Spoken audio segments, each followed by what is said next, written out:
Hey, real quick. Someone is asking, what's the ET on the next fanfic chapter? We got I think we said that to the editors that we'd be I have a deadline for when that I gave to the editors um for not Cersei, for Daenerys, and then I have to like record it and things like that. So I think it's Oh, I can't wait till you record this shit. I can't wait. I can't wait. I might hit my guy up to do oh, like okay. So the editors are gonna have until June 3rd, and then I mm. need some time with it, and then I need to record it and things like that. So look for it in Oh yeah, early to mid June. look forward to that shit. Did you give it to Trey yet? I Yeah, he think I did. He did. I did. haven't read it yet. Yeah, I haven't read it yet. Did you tell Trey what I told you to add? Carmine told me to add more sex. He's like Right. realistically, You can't George gloss over this. would not like only have this much sex in it. Like it has to have No, Interesting. so a little You more. gotta have. You gotta have And more. I You was gotta like, be he's right. descriptive. He's right. So I did add more. And then so I then sent him the new edited expanded sex scene. And Carmine's like, that's pretty perfect. That's because I add a little line. I added a very George line in there.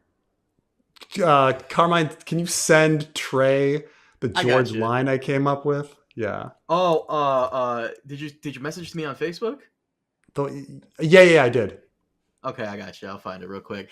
I just find it funny how like in the original you kind of glossed over some of the sex stuff. I'm like, no, George would have gone into fucking detail. He would have like be hunched over in his desk with his Buffalo Wild Wings, just Once you going. pointed that out to me, because I was trying to think of any time in which sex was just like a line, because like lots of things are just lines. Sometimes George has very detailed travel logs, and sometimes it's just people went somewhere, right?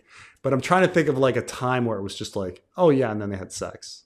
You And need to channel your inner George. Like what? Like I don't know about. I told this to Preston. I don't know about you, Trey, but when you read like the sex scenes, like think Fat Pink Mast and Her Cunt Was the World, I'm not imagining the characters having You're sex. I'm strong. imagining you're imagining George George writing hunched. it.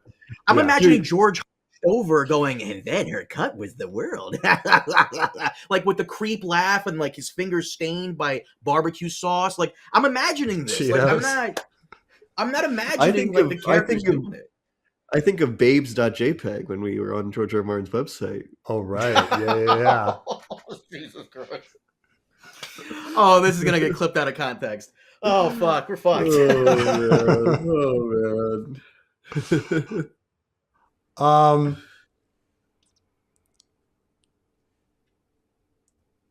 Oh, when writing for the fanfic, do you ever worry that ending nearly every chapter on a cliffhanger is cheap? Not criticism, just curious. Hmm. That's I mean, George. That's George though.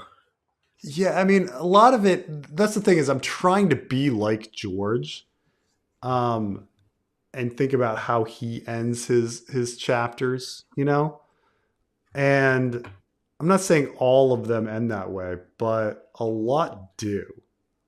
Yeah. Especially as you get later. So like take the let's see. Like I'm trying to think of a random one. I mean, at least the last Davos chapter one. does. The, Yeah, the last chapters typically do them, like Davos, where it's like Davos the is a the cliffhanger. cannibalism Sansa's last thing. one is a cliffhanger. Um, Arya's is a Tyrion getting cliffhanger. kidnapped. Yeah, Tyrion getting kidnapped by Jorah. I mean, all of Arya's end up all as cliffhangers. Like she goes blind, and then Yeah. cliffhanger. Barristan looking outside the temple, like after the coup, when he sees the fire, the dragons Mhm. escape. Like that's a cliffhanger. Yeah. So I mean, he does it a There's lot.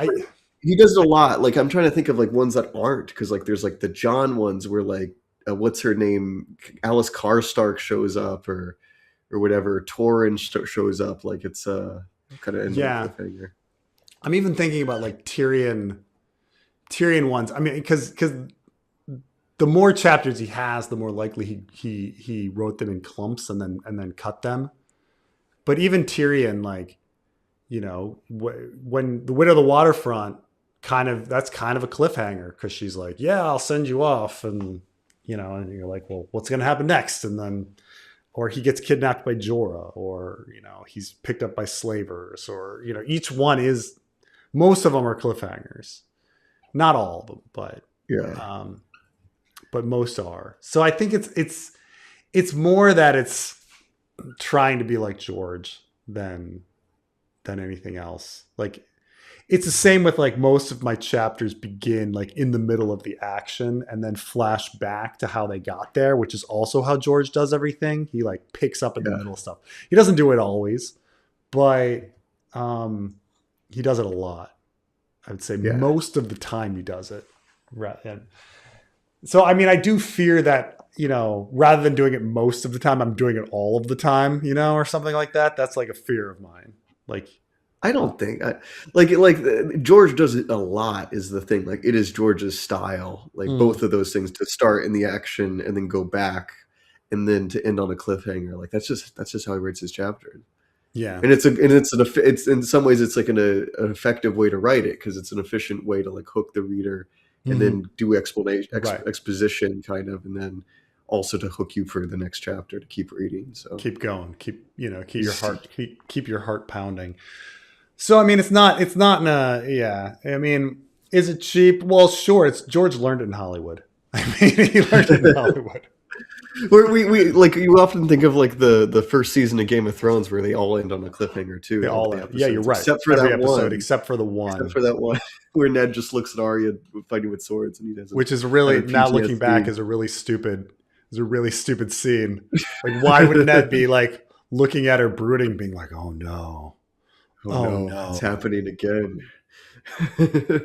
You don't remember, but when he's looking at her, the noises of like battle and war are in the background, right? Like having some kind of PTSD moment. You don't remember that, but it's there. But I mean, this man literally spent the past 15 years like looking over his sons in the yard, like battling with swords, and so like him looking at Arya with a sword, battling, like that's going to give him PTSD. Ned has no problem with violence, you know. Like, you know, Ned's not some pacifist, right? Like, he didn't want to kill Dany because she was a little kid, right? Like, by the way, Preston, for the fanfic, because you said you wanted to be like George, Preston has to intentionally write the incorrect order of steps in saddling a horse to be accurate to George. Just to make it like George.